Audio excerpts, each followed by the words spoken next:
And tell me about the emails that you've received.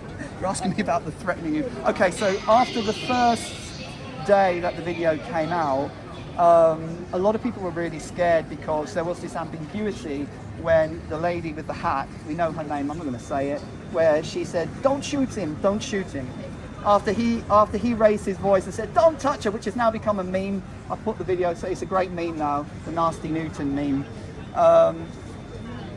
It was ambiguous because the idea was that he was some kind of handler for the CCP and that he was a diplomat and he could have been armed. And like, don't shoot him was like an instruction not to shoot him with a gun.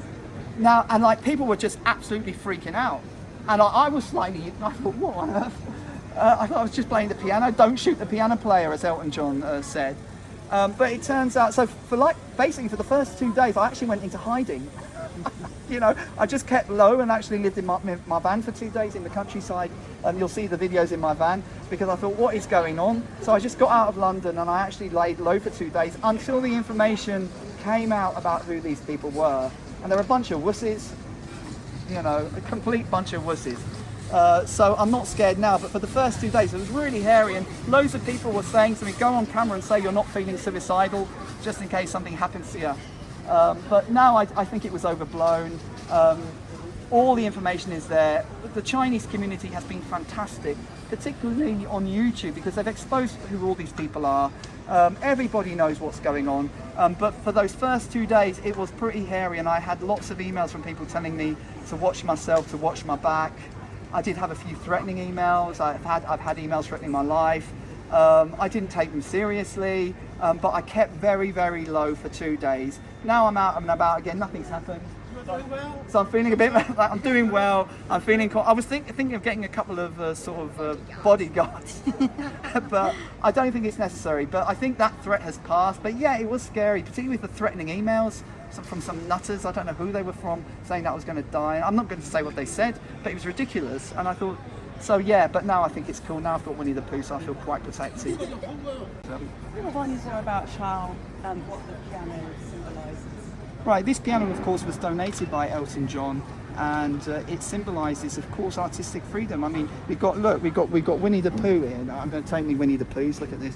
So we've got Winnie the Pooh, and I didn't get what Winnie the Pooh was all about in China until a few days ago. And you know, for me, the fact that the ruler of China is scared of Winnie the Pooh, and that Winnie the Pooh has been banned in mainland China, and that any videos of Winnie the Pooh are automatically taken down on Chinese social media, it blew my mind.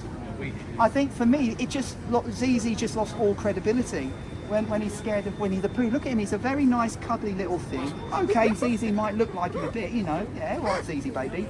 You know, I mean, but what you want about? You know, you've totally lost credibility, mate, with me. You're frightened of Winnie the Pooh. So when I heard that Winnie the Pooh was like garlic to a vampire to the Chinese communists, I just thought, these guys, what are they on about? You know, so I think the power of the arts to scare the despots.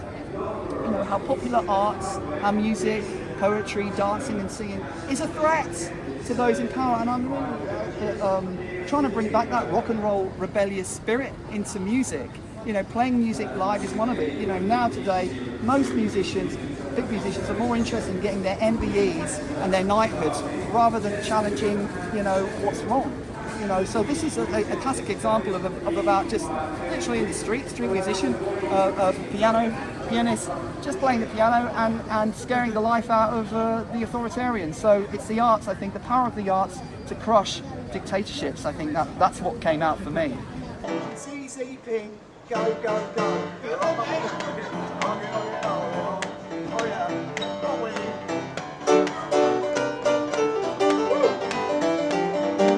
Little pink, you stink, stink, stink. Oh yeah, mate, we're not going to be able to go to China after this.